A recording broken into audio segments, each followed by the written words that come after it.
Okay, so ready to unlock some everyday English. I think we're ready. You know, you've given us this great little guide to common phrases. And it's clear you want to sound more natural, more fluent. Yes. It's like you want to like crack the code Yeah, to having these really authentic, engaging conversations. exactly. And we're diving into 10 of those phrases today. Okay. Not just, the dictionary definitions, but like how to use them Right. like a native speaker would. I like it. So first up, how's it going? How's it going? Well, this one is really fascinating because it's so casual. It's friendly. It's like that quick hello, that acknowledgement Yeah, without all the formality of how are you? right. So picture yourself like at a coffee shop, catching up with a friend. That's where how's it going?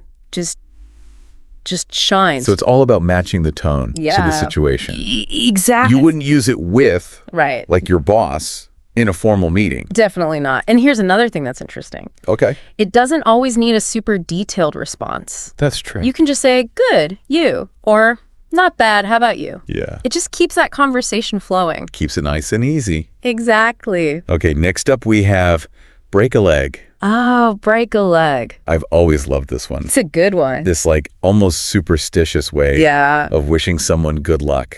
It's funny, right? Imagine someone's about to give a big presentation. Okay, yeah. You could say, good luck, which is nice, but break a leg. It just adds this excitement, this camaraderie. It's like acknowledging the risk, Yeah. but also wishing them the best possible outcome. Yeah, and it makes you wonder, where did that even come from? I know. Wishing someone a broken leg for good luck. Right. It seems counterintuitive. It does. Well, there are actually a few theories about its origins, Okay. a lot of them going back to the theater, Oh, yeah. theater superstitions. Interesting. One theory is that it comes from this idea of like breaking the leg line.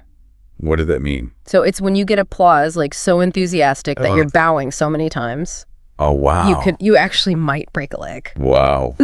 That's dedication. That's dedication. All right. Moving on to a phrase for those times when Yes. you'd rather politely decline something. Okay. It's not my cup of tea. Oh, it's not my cup of tea. This one is all about diplomacy. Okay. You're not like criticizing whatever it is, but you're making it clear that it's just not your preference. Right. In a gentle way. Right. So let's say someone suggests like a horror movie marathon, Okay. Yeah. but you are not a horror fan. Not my thing now. You could say, thanks for the invite, but scary movies, Yeah. not really my cup of tea. It's like a gentle no. Exactly. That doesn't rain on anybody's parade. Exactly. So when else might I use this? No, think about politely declining food or drinks. Okay. Someone offers you fruitcake and you're like, it's very kind of you, but fruitcake, not my cup of tea. It's so polite. It is. Love it. Okay, on to those times when we do need to buckle down. Focus. Yes. Our next phrase is hit the books. Hit the books. Classic for students everywhere. Yes, it is. And it's more than just like casual reading. Right. It implies this dedicated, focused study time. What? Deep immersion in those textbooks. So not just, flipping through a magazine. No. We're talking serious study here. Yeah. Like, I've got a big exam coming up, gotta hit the books. It sounds a lot more determined than just like, I need to study. It does. It does. So Okay. like picturing yourself like physically tackling those books, Exactly. ready to absorb all the knowledge. That's it. I like it. Good. Speaking of tackling things head on, Yes. let's move on to bite the bullet. Bite the bullet. This phrase, it's about facing something unpleasant, Ugh, yeah. but with courage and determination. Yeah. That push to just get it done. No. Even if it's the last thing you want to do. Oh, I know, like ripping off a Band-Aid. Yes. Just get it over with. Let's just do it. Yeah, And the imagery is so vivid. it is. This task is daunting, but I'm just going to bite the bullet and get it done. Yeah. Like it shows this acceptance, Totally. resolve. Like you're acknowledging that it's going to be difficult, Yes, but you're choosing to be proactive exactly. instead of procrastinating. Now, what about those times when you're feeling a bit off?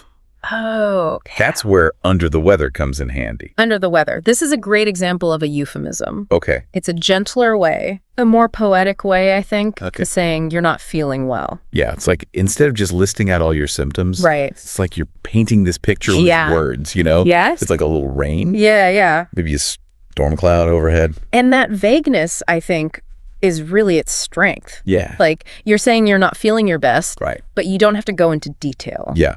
You're not writing a medical report. Exactly. You don't have to be like, well, you see, I have a runny nose and Right. My temperature is exactly. You keep a little mystery a there. little mystery. I like it. Yeah. So whether it's, Yeah. a cold or stress or just needing a mental health day, under the weather, kind of It covers it all. covers it all. Yeah. Love that. Okay, let's flip the script Okay. to those moments where something feels incredibly easy, Right. like time for a piece of cake. A piece of cake. Yes. The phrase of confidence, effortlessness.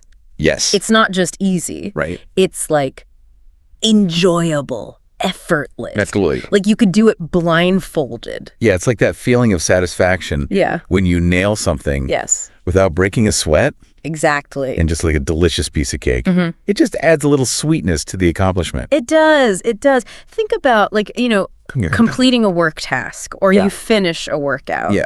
Or even, you nail a really tricky parking spot. Yes. That can be a piece of cake. Right. If you approach it with the right mindset. It's as much about your attitude, I feel like, Totally. Yeah. as it is about the actual difficulty of the thing. I love that. I like that. Yeah. Now, whether we're breezing through tasks or we're facing like a mountain of them, Right. there comes a time to Yeah. call it a day. Call it a day. Exactly. It signals the end, right? Yeah. Whether it's the work day, Yeah. a project, Right. even just a really long evening. Totally. It's just like drawing a line and saying, Yeah. enough for now. Yeah, recognizing your limits. Yeah. Giving yourself permission Yes. to step back and recharge. Absolutely. Like, picture this. Okay. You've been studying for hours. Yeah. You're hitting those books hard. Yeah. But at a certain point, you Yeah. got to call it a day Yeah. and let your brain rest. Your brain needs a break too. Exactly. Exactly. And sometimes, even when we try to call it a day Yes. on keeping secrets, we accidentally Oh. let things slip. And that's where let the cat out of the bag comes in. Oh, let the cat out of the bag. The classic phrase for like accidental revelations. Yeah. So playful. It is. It really is. It's like the secret itself is like this mischievous cat. Right. Just waiting to burst free and create chaos. Yes, exactly. And it really lightens the mood. It does. When someone kind of spills the beans, Yes. can't help but chuckle at the imagery. Exactly. Okay. Last but not least, Okay. we have a phrase for those like perfectly timed Yes. or maybe awkwardly coincidental inferences. Speak of the devil. Speak of the devil. This one, it always has a touch of humor, I think, Yeah. to those unexpected encounters. Like, Right. you're talking about someone, Yeah. and then suddenly there they are.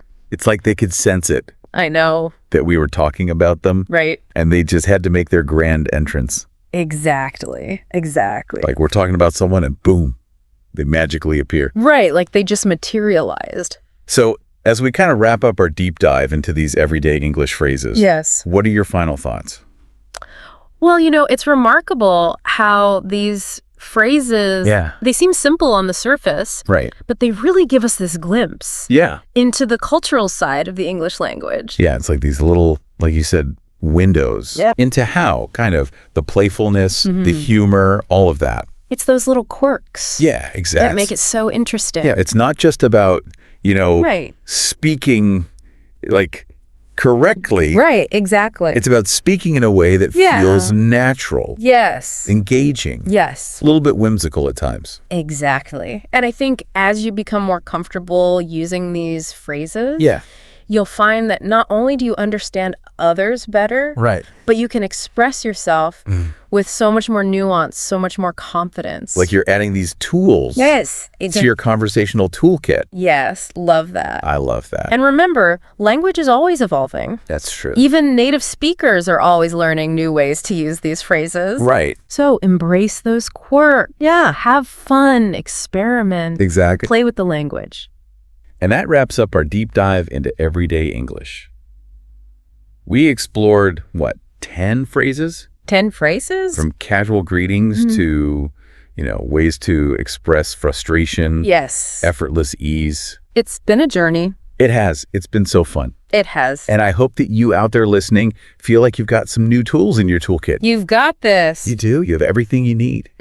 Go out there and Out there, just have this conversation. have fun. Have fun with it. Until next time. Happy conversing.